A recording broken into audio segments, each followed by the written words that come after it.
Proper relationship to the supernatural. In some, the Buddhist way of practice in relation to supernatural powers, divine beings, and auspicious phenomena is not complicated. If one's behavior is in line with Dhamma, then one can conduct one's life normally. In Thai societies, it is common to hear about divine beings, sacred objects, and miracles. One may wonder whether these things exist or not, and if they exist, how one should relate to them. In this context, one should develop self-confidence, stop fretting about these questions, and undertake the practice that is correct in all circumstances. A practice that can be perfected in one's own mind. In relation to divine beings, one should act with kindness, goodwill, and respect. One should develop gentleness, wishing that all beings, including devas, who are companions in this world, be happy. In society, one meets both kinds of people, those who believe in and rely on devas, and those who disbelieve and look down with contempt on both devas and those who believe in them. Members of both factions are often in conflict with one another. If one has the opportunity, one should encourage members of both groups to find the middle ground of expressing kindness, both to devas and to each other. While engaged in personal activities, one should make the utmost effort to act in accord with the law of cause and effect. If one is still concerned about divine assistance, one may consider that if one possesses sufficient goodness, and if virtuous and benevolent devas do indeed exist, then one may leave such assistance up to them. The devas themselves will decide and act on their own initiative. For one's own part, one performs one's duties to the best of one's ability, to the extent that one's mindfulness and wisdom permits, and one thus grows in wisdom and virtue, so that one reaches the third stage of development, at which stage one reaches complete freedom and is worthy of the Deva's veneration. Rather than acting virtuously with the express wish that Devas will revere us, or taking up an unyielding stance in relation to Devas, which is a form of conceit, we should do good for our own sake and for our own reasons. The ensuing respect is up to the Devas to show from their own volition, because devas possess the virtuous quality of respecting goodness in others. As for psychic powers, Idi, and auspicious powers, Mangala, we should maintain the same attitude, the only difference being to change the response of kindness to a personal proficiency in such powers. The initial psychic powers that we should develop are perseverance and reasoned discernment, which lead to a fulfillment of our responsibilities. Similarly, the auspicious powers we should develop are those virtues and skills which enhance our lives and lead to peace and happiness. Monks, who are normally the spiritual leaders in a Buddhist community, should be very cautious when dealing with supernatural phenomena. Those monks who are proficient in teaching may be able to lead people to higher levels of spiritual development quickly, but some monks, although they teach people to abandon their former beliefs, stop at this point and do not teach them how to give rise to wisdom and to see the path ahead. These people then have neither faith nor wisdom and drift around aimlessly, a risk both to themselves and to society. Those monks who are not adept at teaching and to use people's attachments to supernatural phenomena as a starting point for instruction should be aware for several points.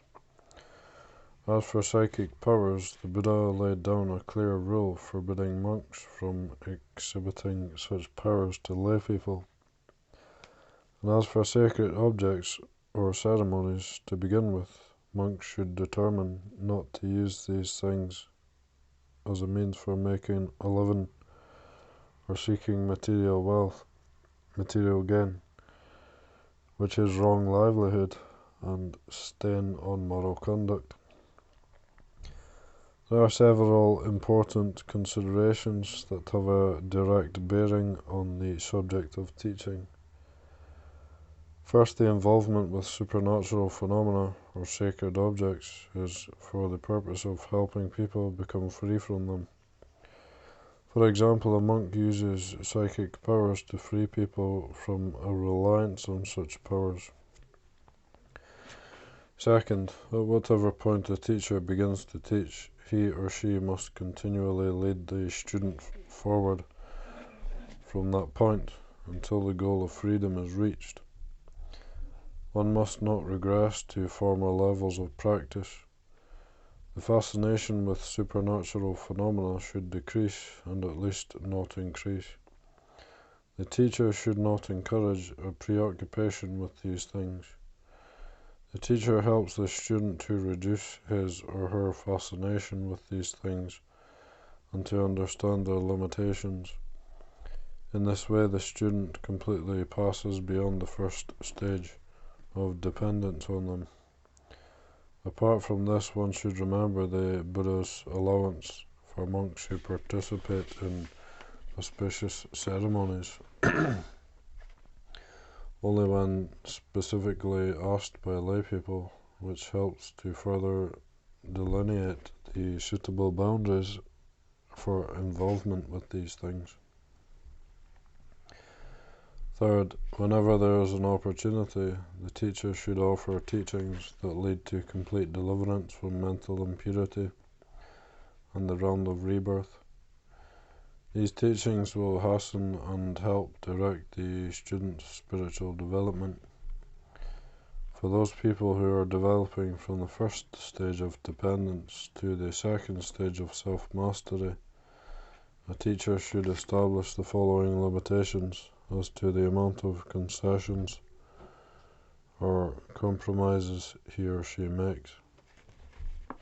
1. The practice should not be one of prayer to or dependence on external supernatural forces, i.e. the teaching should be one of self-reliance and independence. 2. The practice should not lead to an obsession with supernatural phenomena or to an expectation that outside forces will intervene and therefore there is no need to act, i.e. teaching should emphasize individual effort in line with the law of cause and effect. Unstinting spiritual development. When these limitations on teaching have been set down, the way of practice regarding supernatural phenomena can be outlined as follows. A.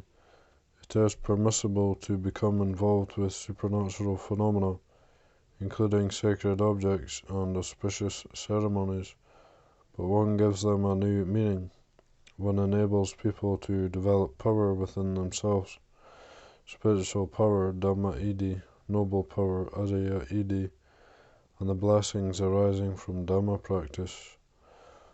For monks, the most basic form of involvement in the auspicious ceremonies of lay people is to use these ceremonies as a means of encouragement, i.e. to support goodness and to promote effort.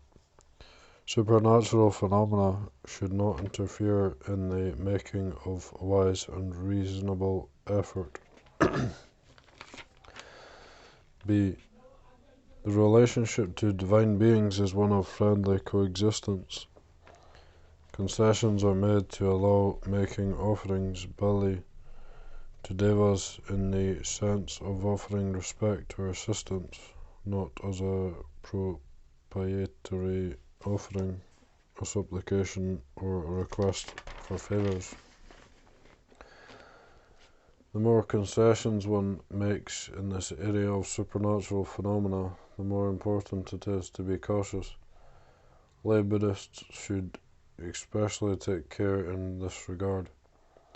Monks should continually remind the lay community of the hazards of attaching to these things, because due to the busyness of their lives, the laity have less opportunity to be immersed in Dhamma teachings and can easily be led astray.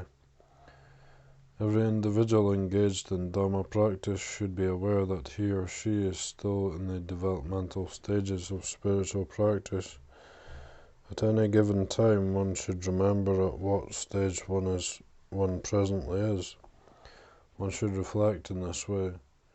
Even if at this current time I am still captivated by the subject of devas and blessings, I hope that one day I can reach the stage of complete freedom.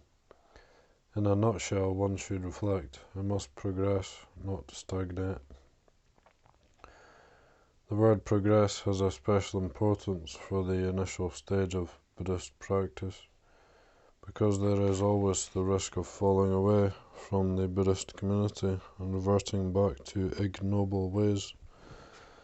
At this initial stage, there are many things that are shared between the Buddhist way of practice and the teachings of pre-Buddhist religions, and in some cases, as in the case with auspiciousness, mangala, and spiritual offerings, Bali, these things are essentially the same. The difference lies only in the guidelines governing interaction with these things and the range of application. If one is careless and forgets the proper relationship to supernatural phenomena, one may easily revert back to a contrary position and fall away from the true Buddhist community. I fear this is the case for many people. For this reason, it is very important that the concept of progress is added to one's reflections on the proper manner of behavior in relation to the supernatural. Whenever people reach stage 3 of freedom, then they are truly safe, because they enter the noble community. They have reached the level of stream entry, or a higher level of realization. At this stage, people do not hesitate or revert back to a formal stage, because they have reached the heart of the Triple Gem and have confidence in the law of causality. They only move forward to the point of unshakable faith. They do not rely on external conditions, for example, sacred objects or divine powers, for security, and they have no serious defilements that would cause them to do evil or to give rise to major problems. They have experienced a refined happiness that springs from inner peace and establishes them in faultless conduct. These excellent qualities of virtue, joy, and freedom, which are impervious to external influences, induce the devas to honor and pay respect to these individuals and engender a life of blessings. Supreme blessings abide within these noble beings. Of all living beings, humans have the greatest aptitude for being trained. They are able to train their bodies and their minds, and are able to accomplish the most refined, elaborate, and astonishing things. To waste time expecting assistance from supernatural or divine powers is heedless and neglectful behavior, allowing one's human potential to slip away in vain. As a consequence, one will not develop on the noble path. On the other hand, people who are diligent and careful, who hasten to train themselves without delay, will acquire both psychic and divine powers and will reach the supreme state, an achievement that neither supernatural powers nor divine beings can provide.